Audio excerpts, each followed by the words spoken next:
Hello everyone, how are you doing? This is MD Tech here for another quick tutorial. In today's tutorial, I'm going to show you guys how to add or view bookmarks on your Google Chrome mobile app for iOS and Android devices. So this should hopefully be a pretty straightforward process here, guys. And without further ado, let's go ahead and jump right into it. All you have to do is select the three-dotted icon in the top right corner. And if you want to bookmark the current page, just select the little star icon up at the top, and then the bookmark will be saved. If you want to view the bookmarks, if you go back to the three-dotted icon and select the bookmarks button, it'll give you a list of your bookmarks in here, and then you can add or remove them by selecting the little three-dotted icon next to it.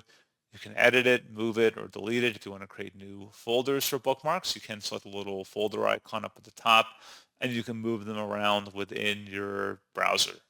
So pretty straightforward process, guys. And as always, thank you for watching. I do hope that I was able to help you out, and I do look forward to catching you all in the next tutorial. Goodbye.